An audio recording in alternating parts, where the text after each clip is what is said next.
Did you know that in August, Pakistan has already seen an increase in rainfall by 241%? That's right. What began as an unusually wet monsoon in July turned into a catastrophe the following month. The country normally receives an average of 48 millimeters of rain in the month of August. This year, it shot up to nearly 167 millimeters. Flash flooding from the heavy rains has washed away villages and crops. Reports say that 110 of the 150 districts in the country are affected.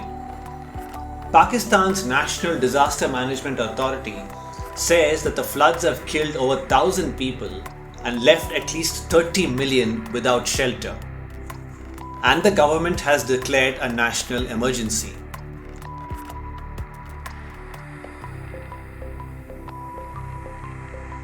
The regions of Sindh and Balochistan, comprising the western half of Pakistan, have been worst hit by the disaster.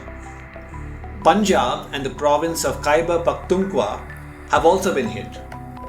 Shari Rahman, a senator and the country's top climate official, says Pakistan is experiencing a serious climate catastrophe, one of the hardest in the decade. The calamity has badly hit the infrastructure of the country.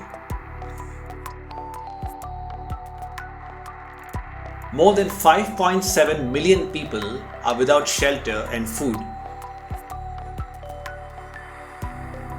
The government has deployed soldiers to help civilian authorities in rescue and relief operations.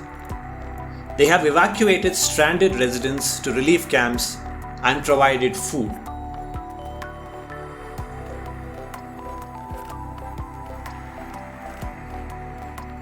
The country normally receives about 3 to 4 spells of torrential rains every year. However, in 2022 alone, Pakistan has so far been hit by 8 monsoon spells and more downpour is expected. NDMA data shows that during the last 30 years, the average rainfall in the monsoon season was 132.3 millimeters.